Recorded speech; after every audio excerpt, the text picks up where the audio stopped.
안녕하세요. 델리이탈리아 김현빈입니다. 반갑습니다. 저희들 델리이탈리아 유튜브 채널을 만들고요. 이제 최근에 저희들이 수입하고 있는 올리브 오일이나 발사믹식초에 대한 정보들을 여러분들과 함께 나누고자 이렇게 첫 방송을 진행하게 되었습니다. 저는 20년 동안 이탈리아에서 생활을 하다가 한국으로 귀국해서 그동안 제가 먹고 있던 올리브 오일과 발사믹 식초를 여러분들께 소개시켜 드리고 싶어서 이렇게 수입을 직접 하게 되었습니다. 그래서 이제 지금부터 시작해서 저희들이 뭐 수입하는 제품뿐만 아니라 기본적으로 여러분들이 이제 궁금해 하시는 내용들을 좀 전해드리려고 이렇게 카메라 앞에 서게 되었습니다. 사실 조금은 떨리고 제 목소리가 지금 좀 떨리는 것 같이 이렇게 좀 갈라지는 것 같은데요. 여러분들 앞으로 저와 함께 올리브 여행 아니면 이탈리아 여행을 한번 같이 떠나 보시겠습니다. 최근에 이제 제가 올리브 오일을 유튜브에서 이렇게 쳐보면 가장 많이 나오는 내용들이 어떤 올리브 오일을 먹어야 하는가라는 뭐 체크 포인트 같은 것들과 그리고 올리브 오일의 효능 같은 내용들이 상위를 랭크하고 있더라고요. 그 이야기는 여러분들의 관심사가 아마 어떤 올리브 오일을 먹어야 하는지와 그리고 올리브 오일의 효능이 과연 어떤 걸까라는 거에 대한 궁금증이 있으신 것 같아요. 그래서 제가 20년 동안의 경험 그리고 제가 수입하고 있는 올리브 오일에 관해서 여러분들과 차근차근 정보를 한번 나눠 보려고 합니다. 그래서 오늘은 그 첫째 시간으로 어떤 올리브 오일을 선택해야 하는가요? 라는 물음에 이제 많은 것들을 답변을 하시고 계시는데요. 대부분의 답변이 아마 엑스트라 버진을 고르세요라는 이야기가 있어요.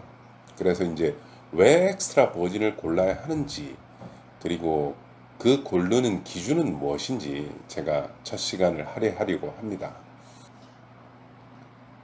사실 엑스트라 버진과 버진 그리고 람판테, 라피나토 등 이 올리브 오일의 등급을 나누는 기준은 유럽 연합에서 2019년 9월 30일 날 규정을 정해서 발효를 했어요. 쉽게 이야기하면 우리가 법안을 발의하고 통과하고 발효를 하면 그게 이제 그 우리가 관보에 게재가 되잖아요. 그래서 제가 지금 위에 올라온 내용이 유럽의 그 올리브 오일의 등급 기준에 대한 관보 중 한 페이지입니다. 그 내용은 올리브 오일의 등급은 어떻게 나뉘는가라는 거거든요. 그래서 여기에서 출발을 하면 왜 그 엑스트라 버진을 먹으라고 하는지를 여러분들이 쉽게 이해하실 수 있을 것 같아서요. 그러면 이 등급 기준을 삼는 것들의 가장 기본적인 것이 산도라고 하는 것입니다. 근데 여러분들도 많이 들어보셨을 거예요. 이 산도는 낮으면 낮을수록 좋은 거다. 그래서 산도가 얼마 이하의 제품을 구매하면 좋은 올리브 오일을 구매할 수 있을 거라고 아마 이야기를 들어보셨을 거예요. 그러면 과연 이 산도는 뭐를 이야기하는지 그것부터 알고 넘어가야 될 것 같아요. 그래서 사실 올리브 오일의 등급을 나누는 기준이 이 산도인데 이 산도는 우리가 기름을 먹지 않습니까? 그러고 나서 이제 기름을 먹든 아니면 다른 것들 음식을 섭취를 하든 섭취하고 나면 이 에너지로 사용을 하잖아요. 그리고 그게 남게 되면 뭐 여러 가지 신체 활동을 통해서 밖으로 배출도 하고요. 근데 그게 혈액 속에 남아 있는 경우가 있습니다. 그래서 이 유지류 중에서 엑스트라 올리브 오일, 뭐 엑스트라 버진 올리브 오일, 올리브 오일이 실제로 우리가 소비를 하고 에너지를 쓴 다음에 얼마만큼의 양이 혈액 속에 남아 있는가를 기준으로 하는 값을 산도라고 하거든요. 즉, 이 산도가 어떤 값이라고 이야기했는데요.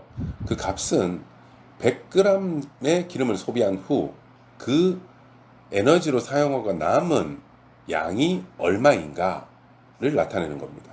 그러면 실제로 100g의 기름을 먹고 나서 내가 혈액 속에 0.8g이 남았다라고 이야기를 하면 그걸 산도로 0.8이라고 표시를 하고요. 2g이 남았다 이러면 그걸 산도를 2라고 표시를 합니다. 이 산도라는 것들이 이제 이해가 되셨으면 유럽에서 이야기하는 이 올리브 오일의 등급을 나타낼 때 산도를 기준으로 한다고 말씀을 드렸잖아요.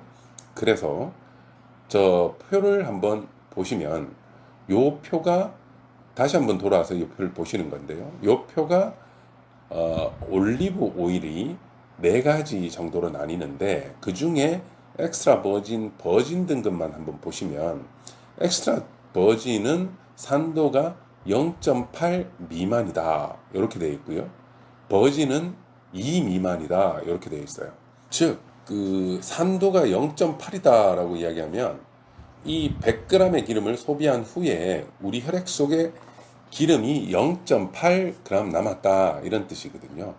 그래서 기준표를 보면 엑스트라 버진은 0.8 미만, 버진은 2 미만이다 이렇게 되어 있어요.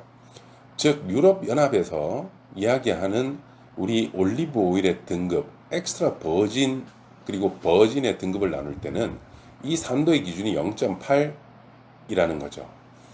그래서 사실 이 좋은 그 다음 이야기할 때 이제 좋은 올리브 오일 이야기할 때 산도가 0.2 미만을 고르세요라고 하는 것들도 사실 기준은 0.8이지만 산도가 낮으면 낮을수록 우리 혈액에 남아있는 기름이 적다는 이야기가 되잖아요.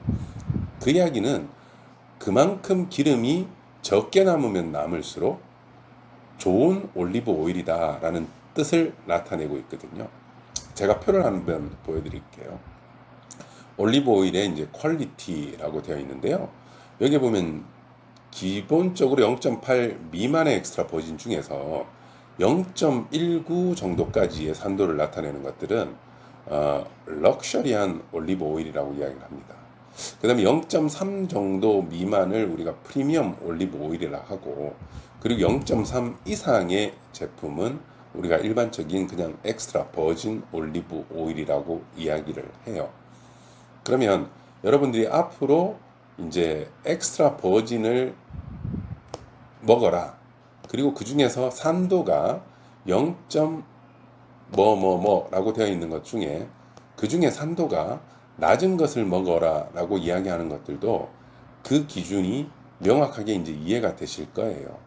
그러면 우리가 엑스트라 버진 올리브 오일을 선택을 하고 그 다음에 산도를 선택을 해서 그 산도가 가장 낮은 애들을 먹어라 라고 이야기하는 것은 우리가 기름을 소비를 한 다음 그걸 에너지원으로 다 쓰고 나서 체내 혈액에 작은 기름이 남아있는 것들이 좋은 기름이다 이렇게 이해를 하시면 됩니다. 예전에 이런 이야기가 있잖아요. 소고기 기름은 분해가 잘 되지 않고 돼지고기는 분해가 잘 되고 뭐 이런 이야기가 있잖아요. 그 이야기도 마찬가지예요. 에너지원으로 쓰고 이 기름, 지방이 얼만큼 남아있느냐 요거를 기준으로 하는 건데요. 오늘은 간단하게 일단 올리브 오일을 고를 때 엑스트라 버진을 고르라고 하는 이유와 그 엑스트라 버진이 어떤 기준으로 해서 등급이 나누어진다 라는 것들을 제가 설명을 드렸는데요. 다음 시간에는 또 다른 내용으로 여러분들을 찾아뵙도록 하겠습니다. 감사합니다.